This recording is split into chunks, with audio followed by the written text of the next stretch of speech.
Hi, this is Mike Maloney, and about a month and a half ago I did a video called Revolution, the Risk-Reward Ratio. And it was mostly about Venezuela, whose society is starting to come apart at the seams. And this was brought on, the hyperinflation that they're going into now can eventually cause a revolution. The hyperinflation is basically brought on by a government that says it's going to take care of everybody and solve everybody's problems and run the economy, and it tries to do that through deficit spending funded by currency creation. Now, I've been following this story for a long time. Here's Venezuela, the chaos to come, and this is December of 2013. And this is actually an excerpt from an even earlier video. And in this, I made a bunch of predictions. Well, just last week, I watched Life on the Line inside Venezuela's crisis, and a lot of my predictions are coming true. One of the things that I was talking about in my video from 2013 was that Maduro had just passed a law. He thought that electronics and appliances had gotten too expensive, so he passed a law saying that all retailers of electronics and appliances had to cut their prices by 50%. Well, you know, if you're running a business selling electronics, you're probably making about 30%. So if you have to cut your prices by 50%, you're losing money on everything that you sell. So that was a law that basically said that all inventory of electronics and appliances must be sold off and not replaced, and those businesses must close because that's their only option. They're selling them at a loss. They can't make enough to make a living and replace the merchandise. And so what I said in that video is that the very last cell phones and computers and washing machines and refrigerators and stoves, the very last of those are now being sold off in this country, and all of the rest of them from now on that are sold are going to be through the black market. All of those stores basically have to close because it's government mandated that they have to close because the government had just mandated that they could not make a profit. And it's all the government's fault through inflation. But some of the crazy ways that the government deals with this is an article from just last week that Venezuela's latest response to food shortages is to ban the lines that develop outside of bakeries and such. And so this says that President Maduro has stopped trying to fix problems like devastating scarcity of food, which has led to things like malnutrition, riots, food truck hijackings, vigilante lynchings of petty thieves, and the starvation of zoo animals, which I will come back to in a minute. He's not admitting that it's a failure of the socialism imposed on this oil-rich country by Hugo Chavez. Instead, he's launching a war on anxiety. He actually believes that this is a result of a greater conspiracy, that the scarcity that is happening is retailers and such getting together and trying to scare the people with these shortages. He believes that a U.S.-backed agitators engaging in economic warfare by keeping things like toilet paper off of supermarket shelves. And so what his answer is to find bakeries that allow lines to stretch out their front doors. So you always point the finger somewhere else.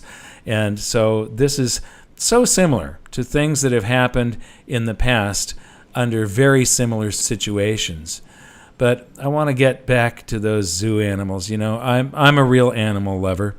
My favorite film of all time is The Black Stallion. I watched it just last weekend with a couple of friends. When it first came out back in 1979 or 1980, I went to the theater many times to see it. I was so impressed with such an incredibly beautiful Francis Ford Coppola masterpiece.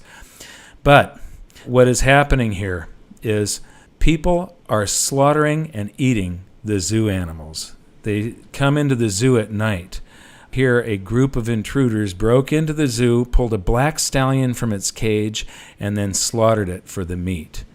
You know, stuff like this makes me very, very sad. But at the same time, they can't afford to feed these animals. So the animals are going to starve to death anyway. But this is the result of government limiting economic freedom. It says dozens of zoo animals are slowly starving to death. And it also says that a few weeks ago it was pigs and sheep that were the targets of being slaughtered. People are so hungry that they are actually hunting cats, dogs, and pigeons. I would imagine that rats go along with that because in these types of situations that becomes a favorite food also. This is the type of thing that a government can cause when they don't allow the free market to work. Now, economists know what a market is. The free market is just people dealing with people. Yet a lot of economists think that they can pull levers and push buttons on this thing and force some people to deal with other people and then keep some people from dealing with other people and sort of guide that economy, and they're wrong. This is a chart of Venezuela's net oil exports, and it's measured in thousands of barrels per day. So this is 3,000 barrels of oil, or in other words, 3 million barrels of oil. And this would be 1997, 1998, 1999 when Hugo Chavez took office, 2000, and then somewhere in here he nationalized the oil companies, somewhere around this peak.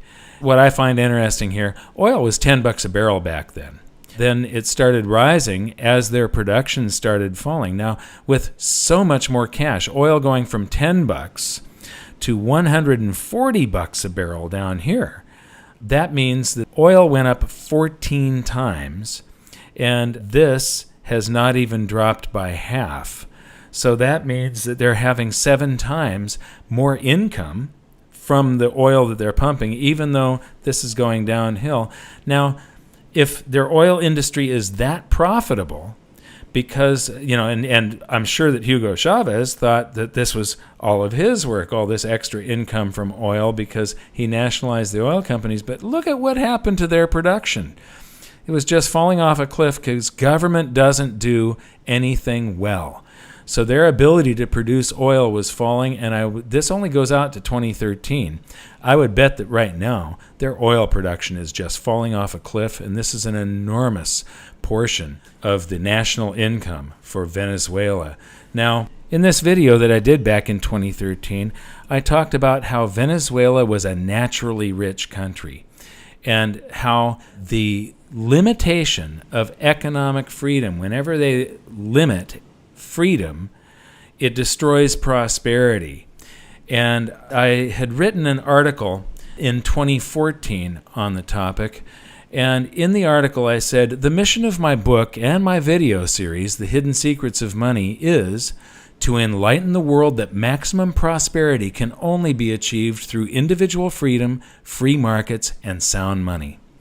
And I went on to say that this is not theory or speculation, it is documented fact.